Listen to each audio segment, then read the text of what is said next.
Vous avez beaucoup aimé les vidéos où je commente les conseils nutritifs de vos youtubeurs sportifs préférés. Donc j'ai parlé de Thibaut InShape, j'ai parlé de Sissi Mua et aujourd'hui nous nous attaquons à Caroline.ro que je ne connaissais pas auparavant, je vous avoue, donc je ne connais pas du tout son contenu ni son parcours. Je sais pas si elle a des diplômes en nutrition. En tout cas, ce que j'ai aperçu, c'est qu'elle faisait du sport et qu'elle crée des programmes sportifs. Donc j'en conclus qu'elle est plutôt coach en sport, comme les deux précédents d'ailleurs. Et du coup, on va voir ce qu'elle a à nous dire. C'est parti.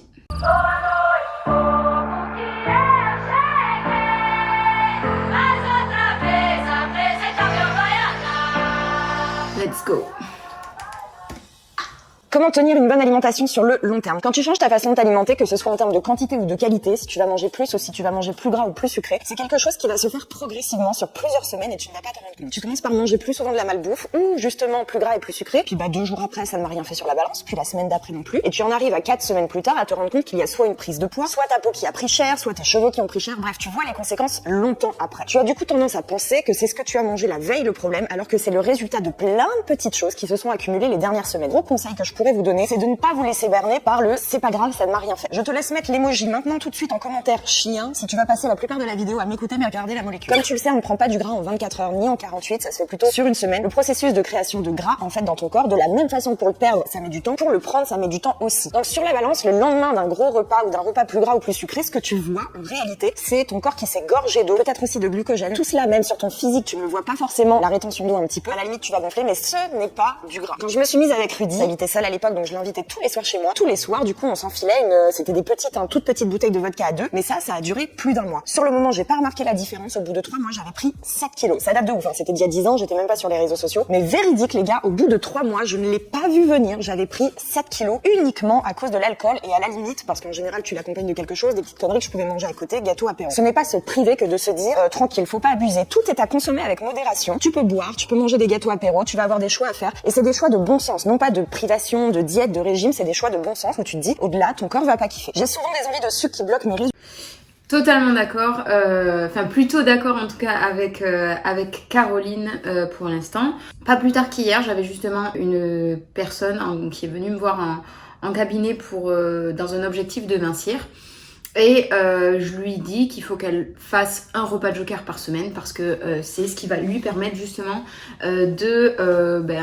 déjà premièrement tenir le programme alimentaire sur du long terme de manière à atteindre son objectif et deuxièmement de vivre tout simplement parce que on a tous des événements, des soirées, des anniversaires et si on peut jamais plus se faire plaisir, c'est même pas la peine. J'ai bien aimé effectivement quand elle dit que autant pour le perdre que pour le prendre, le gras, mais prendre son temps. C'est totalement vrai puisque effectivement, et c'est d'ailleurs ce que je répète à longueur de journée avec mes clientes, ne pensez pas que vous allez perdre 10 kilos en 3 semaines avec le programme alimentaire que je vous donne, ce n'est pas possible. Si ça vous est déjà arrivé de perdre beaucoup de kilos en peu de temps, c'est tout simplement parce que vous avez eu recours à un régime restrictif qui vous a carencé un max et qui donc du coup vous a fait perdre du muscle. Le muscle étant lourd, vous avez donc perdu des kilos. Est-ce que vous les avez repris ? Oui. Et est-ce que vous aviez une plus jolie silhouette? Pas forcément. Donc au final, sachez encore une fois que tout se paye. C'est-à-dire qu'au plus vous allez mettre du temps à perdre le gras que vous avez accumulé dû à des erreurs alimentaires que vous avez fait pendant des années, au moins vous le reprendrez facilement et au plus vous garderez une belle silhouette musclée et tonique. Dernier point, effectivement, donc elle parle de quantité de choses qu'on peut manger qui n'est pas forcément bon pour le corps, mais qu'on peut manger avec plaisir. Moi, ce que je conseille, c'est pas forcément une notion de quantité, c'est une notion quand est-ce qu'on va les intégrer dans la semaine. Donc, c'est-à-dire que une petite bêtise tous les jours, ça va empêcher le corps de l'éliminer, puisque en fait, ça sera récurrent. Alors qu'un seul et même joker par semaine, ça permet tout au long de la semaine où vous êtes carré sur votre alimentation de éliminer ce repas joker et plus. Voilà, donc il faut faire preuve de rigueur, ça c'est certain, mais vos efforts payent toujours. J'ai souvent des envies de sucre qui bloquent mes résultats, mais comment les enlever? Le sucre appelle le sucre, la team, tout bonnement de par le fameux pic glycémique qui va causer des envies de sucre, qui va causer des fringales. Tout le monde n'est pas attiré par le sucré. Moi, ça m'arrive de temps en temps, souvent c'est à l'approche de mes règles. Mais pour ceux qui ont le palais sucré, vous pouvez faire partie des gens où faire attention à la charge glycémique des aliments et non pas à l'index glycémique, à la charge glycémique, peut être intéressant pour vous parce que ça peut réduire ce fameux pic et de ce fait-là réduire les fringales et les envies de sucre. Donc je dis pas que c'est le meilleur conseil, mais ça peut être intéressant pour vous de vous renseigner là-dessus. Effectivement, le sucre appelle le sucre, donc au plus on va manger de sucre, au plus on va en avoir envie, ça c'est certain. Ce qu'il faut savoir, c'est que pour un objectif de mincir, de se muscler ou tout simplement d'être en bonne santé, le sucre va être le pire ennemi. C'est la cause d'une liste de maladies interminables, c'est la cause de personnes qui grossissent et qui deviennent potentiellement obèses. Voilà, le sucre, ça a été inventé par les industriels ou en tout cas par nous, les humains, parce que on aime bien s'auto-saboter visiblement, et ça n'est absolument pas utile au corps. Donc là, je parle du sucre rapide et du sucre industriel, bien entendu. Ça c'est complètement inutile, c'est-à-dire que si on passait toute une vie à ne pas manger du tout de sucre, tout irait pour le mieux. Aussi, j'ai appris une info incroyable, c'est que aujourd'hui, donc en 2023, un enfant de 7 ans a mangé autant de sucre que son grand-père dans toute sa vie. Voilà, donc c'est-à-dire que effectivement aujourd'hui le sucre est partout, dans tous les aliments, même dans certains plats qui peuvent être salés à la base ou même je sais pas moi du jambon ou des choses comme ça. Et donc c'est vrai que ce chiffre-là, ça m'a un peu choquée parce que je me suis dit waouh, dans quel état on va être à 80 ans. Voilà. J'ai entendu dire qu'il fallait manger plus de protéines, 2,6 grammes par PDC quand on est vegan. Info ou intox? Je n'ai jamais entendu cette info, très honnêtement. Ce qui est intéressant pour vous, c'est effectivement de faire attention à votre diversité de protéines. C'est-à-dire que dans une journée, il ne faut pas manger que des haricots rouges ou que du séton ou que du je ne sais quel. Je vous explique pourquoi il est extrêmement important d'un point de vue santé et d'un point de vue construction musculaire d'avoir ce qu'on appelle le profil d'acides aminés complet. Pour vulgariser, c'est des micro-éléments que vous avez dans les protéines et ces éléments-là sont essentiels. C'est d'ailleurs pour ça qu'on appelle ça des acides aminés essentiels à votre santé et à votre construction musculaire. Alors que quelqu'un d'omnivore ne va pas spécialement avoir à y faire attention. Quelqu'un de vegan va devoir, mais c'est très très facile, y faire un tout petit peu attention. 2 types de protéines minimum différents dans votre journée. Je suis contente qu'il y ait enfin quelqu'un qui parle de la différence entre les protéines animales et les protéines véganes qui ne sont pas du tout pareil, puisque l'une ne peut pas remplacer l'autre par rapport à ces fichus acides aminés dont personne ne parle et qui sont la base de tout. Donc effectivement, je sais plus quelle était la question auquel elle répond, mais en fait on ne peut pas remplacer les protéines animales par des protéines végétales à 100%. C'est bien d'intégrer des protéines végétales bien sûr dans l'alimentation au quotidien, c'est même génial si on peut le faire. Par contre les protéines animales ne sont pas pour 99% en tout cas composées des mêmes acides aminés que les protéines animales, et de fait on ne peut pas remplacer l'animal à 100% par le végétal. Voilà. Mais bon, après, vraiment sur ce sujet, je pense qu'il faudrait que je fasse une ou plusieurs vidéos même, parce que c'est un sujet très large, très complexe et qui fait énormément de débats, surtout en ce moment. Donc si vous êtes intéressé pour que je fasse une vidéo à ce sujet, protéines animales, protéines végétales, faites-moi le savoir en commentaire. Explication et valeur des Nutri-Score. Le Nutri-Score est une catastrophe en termes de bon sens nutritionnel et en termes de conseils. C'est quelque chose créé par les industriels pour les industriels qui compare globalement, je synthétise aussi, c'est pas exactement ça, les aliments d'un même acabit. C'est-à-dire que vous pouvez avoir des frites notées 1 parce que par rapport à d'autres frites, c'est les meilleurs. Ça ne veut pas dire que cet aliment est bon pour votre santé, ça veut juste dire que dans la même catégorie d'aliments, c'est le meilleur. Mais d'ailleurs, petite parenthèse, il y a un dossier complet. Ah franchement, 100% d'accord, pour le coup le Nutri-Score, ça ne sert mais tellement à rien, c'est vraiment affolant. Il y a du très bon fromage, de la très bonne huile d'olive qui sont catégorisées en D ou en E, et on va voir des céréales type Kellogg's qui seront en C. Voilà, donc à partir de là, ciao, bye bye, moi je peux plus rien faire. Non, faut vraiment pas suivre ça. C'est un peu comme le comptage de calories dont je vous parle dans beaucoup de vidéos. Ça n'a pas de sens.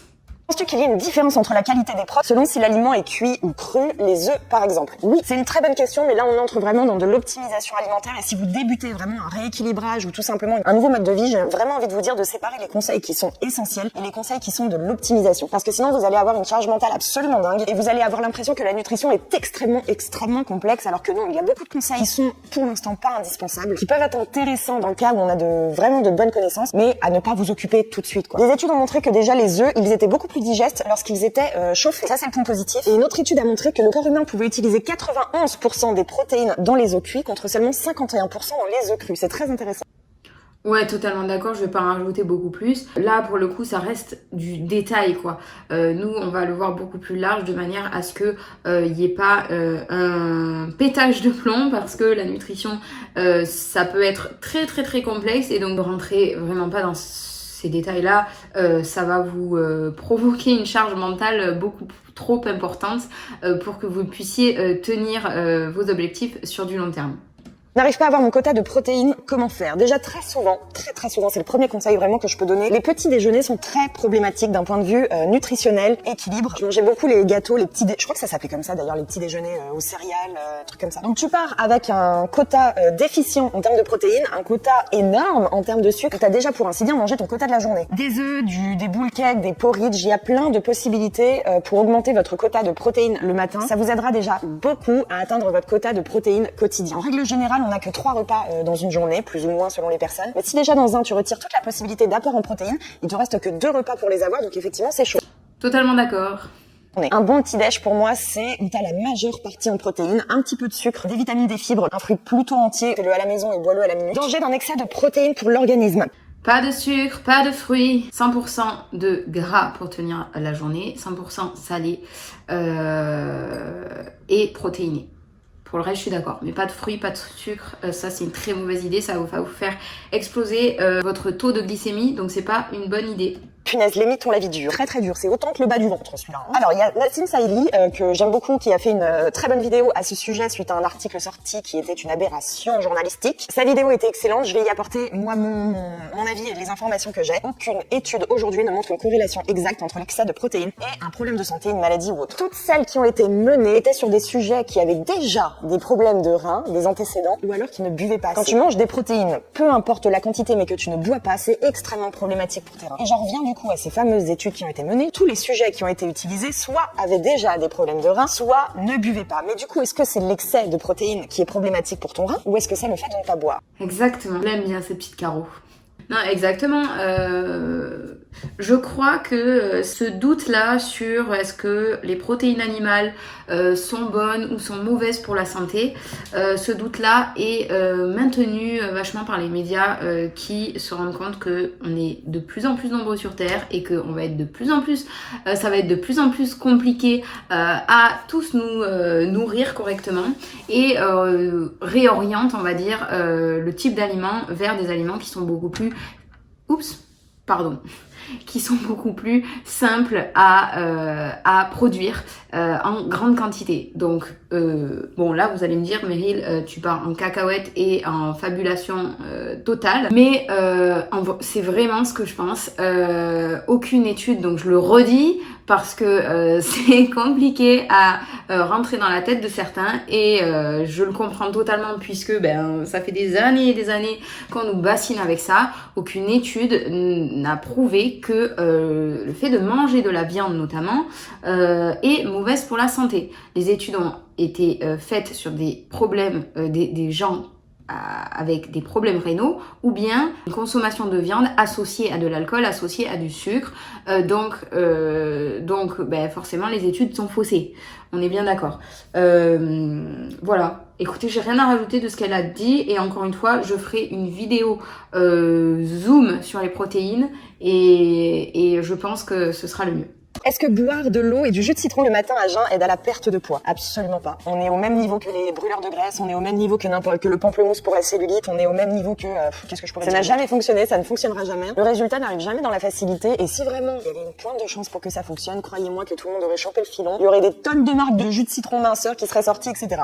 Tout à fait, encore une fois, d'accord avec toi, Caro. Il n'y a aucun aliment qui fait mincir. L'alimentation, c'est une somme de paramètres. Donc tout ce que vous allez ingurgiter dans la journée, dans la semaine, dans le mois et dans l'année, qui va avoir un effet positif ou pas positif sur votre corps et votre santé. Point à la ligne. Il n'y a aucun aliment qui sont miracles ou qui font brûler les graisses. Manger plus ou moins de fibres en cas de ballonnement? C'est une bonne question parce qu'on dit très souvent que pour éviter tout ce qui est ventre gonflé, ballonnement, il faut manger plus de fibres. Sauf que on ne parle pas assez du contraire. C'est-à-dire que si vous êtes une personne qui mange déjà énormément de fibres, cela peut aussi vous causer des problèmes de ballonnement et de ventre gonflé. Donc avant de suivre le conseil de plus ou moins, il faut déjà avoir conscience de la quantité de fibres que vous mangez. Déjà pour avoir un petit indicateur, est-ce que vous mangez beaucoup de légumes? Est-ce que vous mangez beaucoup de fruits? Parce que le conseil du coup d'en manger plus n'est pas tout le temps exact par rapport à votre situation de base. Oui, effectivement, pour le coup, les fibres, je crois pas que c'est un rapport avec le fait que le ventre gonfle,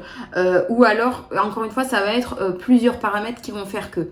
Exemple, j'ai des clientes par rapport à leur morphologie, par rapport à la taille de leur intestin, par rapport à des pathologies qu'elles peuvent avoir, par rapport à tout un tas de trucs. Elles peuvent être plus sensibles aux crudités que d'autres. Par exemple, si elles mangent des carottes le soir, la nuit et le lendemain, elles vont avoir le ventre gonflé. D'autres clientes vont être beaucoup plus sensibles à certains types de légumes, le chou-fleur, les poivrons. Enfin voilà, donc ça va vraiment dépendre des personnes.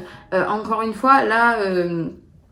le souci n'est pas est-ce que mon ventre va gonfler ou va pas gonfler. Il y a certaines personnes qui ont des pathologies à ce niveau-là et je parle pas d'elles. Je parle des personnes qui de temps en temps ont le ventre, se sentent ballonnées. Et encore une fois, c'est une somme de choses. Ça veut dire que, à un moment donné dans la journée, il y a un problème et que vous mangez pas ou que vous buvez pas ce qu'il faudrait, tout simplement. Bon, est-ce indispensable d'ingérer la bonne dose de protéines par jour pour gagner du muscle? Dans un déficit calorique, la première chose que ton corps va avoir envie de grailler et qui est le plus facilement biodisponible, mangeable pour ton corps, c'est tes muscles. Dès l'instant où il manque de quelque chose, ton corps, il va aller grailler tes muscles. Facteur prédominant si tu veux avoir un bon déficit calorique et ne pas perdre de muscles, et évidemment pour en prendre. Mais je me souviens plus du coup la question de base. Mais oui, totalement, je fais que le dire à mes clientes. Moi j'ai fait un régime, j'ai perdu 10 kilos en 10 jours. Ben oui, vous avez perdu 10 kilos de muscles, donc c'est pour ça que vous les avez repris par la suite. Et moi, avec ce que je vous propose, ça se passera pas comme ça. Vous perdrez peut-être que quelques kilos par mois parce que vous allez perdre des kilos de graisse et d'eau inutile au corps et pas de muscles. Bon, je retrouve pas la question. Est-ce indispensable d'ingérer la bonne dose de protéines par jour pour gagner du muscle? La réponse est triple oui. Encore une fois, si vous avez des questions à ce sujet sur les protéines animales, posez-les-moi en commentaire, je ferai une vidéo dédiée à ce sujet. Faire des mini-cuts régulièrement pendant une prise de masse globale ou alterner prise de masse et sèche classique. Je trouve ça extrêmement peu judicieux pour ton corps et pour toi mentalement d'alterner ta prise de masse par des phases de mini-cuts. Qu'il arrive faire le yo-yo pour ton corps, parce que c'est ça, hein. Bien qu'on utilise des termes fitness, là on est sur du yo-yo parce que tu baisses puis tu remontes puis tu vas reprendre du poids puis rebaisser, etc., etc. Tu risques d'atteindre un niveau où ton corps ne répond plus à ce que tu lui proposes. Donc je sais qu'il y a beaucoup d'influenceuses et ça me rend dingue. Caro dans la sauce, qui chaque été font des mini-sèches puis elles reprennent l'hiver puis chaque été mini-sèche. On vous envoie un message totalement contraire à ce qu'il faudrait montrer. Ça veut tout simplement dire que ces personnes sont dans l'échec à long terme. Si chaque été on doit refaire une sèche parce que tout l'hiver et toute l'année on a repris, il y a un problème dans la méthode. Moi je viens de finir ma perte de gras, je suis encore en stabilisation. Si l'année prochaine je reviens à devoir ressécher parce que j'ai repris 5 kilos, je vais être dans une forme d'échec. Et je serai honnête, je vous le dirai, il y a un truc à chier. Je sais que psychologiquement il n'est pas facile de se voir à la fois prendre du poids sur la balance parce que c'est dur pour le cerveau après tout ce qu'on nous a matrixé pendant des années, de faire comprendre que c'est probablement du muscle, que oui il va falloir prendre un petit peu de gras avec ce muscle pour ensuite justement le dévoiler. J'avoue que tu m'as pas donné de délai, mais si tu me parles de 1 an où tu alternes prise de masse et sèche, tu n'auras même pas le temps de prendre réellement du muscle que tu vas probablement en perdre. Continue ta prise de masse, si la quantité musculaire te convient, tu repartiras en perte de gras. La vérité c'est que je sais même pas ce que c'est mini-cut. Mais j'ai à peu près compris l'idée. Oui, c'est complètement idiot.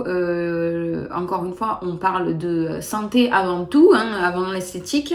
Donc le corps que vous voulez mincir, grossir, prendre du muscle, le corps il a des besoins nutritionnels, donc il faut les respecter. Après, si vous avez des objectifs esthétiques, je vous conseille d'aller voir un coach sportif et de vous faire accompagner au niveau sport et nutrition avec un coach en nutrition. Mais au-delà de ça, ne faites pas n'importe quoi, n'importe comment. Je trouve que je mange équilibré, mais je ne perds jamais. C'est drôle que tu aies précisé jamais, tout en faisant du sport tous les jours. Si tu dis je ne perds jamais, ça veut dire que tu alternes déjà des phases où tu manges équilibré et d'autres phases non. Et t'es en train, je pense, c'est une interprétation de me dire, à chaque fois que j'essaie, je ne perds pas. Manger équilibré est excellent pour ta santé, mais ne fera jamais perdre qui que ce soit. C'est toujours cette distinction entre le diététique et le sain, le healthy et le physique. Manger équilibré ne fait pas perdre. Qu'est-ce qui fait perdre? C'est le déficit calorique. Tu peux manger équilibré et ne pas être en déficit calorique. Tu peux être en déficit calorique et manger très malsain et exploser ta santé. Je crois que cette vidéo est déjà extrêmement longue, la team, donc je ferai, si vous... Alors, l'idée, oui, je suis d'accord, je suis plutôt d'accord avec elle.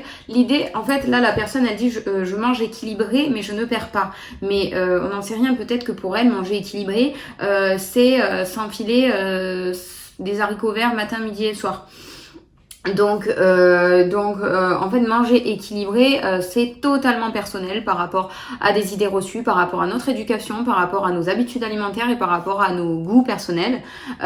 Donc ça, c'est une première chose. Et effectivement, le but, c'est pas d'être en déficit calorique pour être en déficit calorique, pour perdre, mais de manger n'importe quoi et de se bousiller la santé. Mais c'est justement de trouver cet équilibre-là entre avoir un déficit calorique, oui, mais préserver sa santé. Voilà, c'est la fin de cette vidéo. Est-ce que je suis d'accord avec Caroline sur 99% de ce qu'elle a dit? Oui.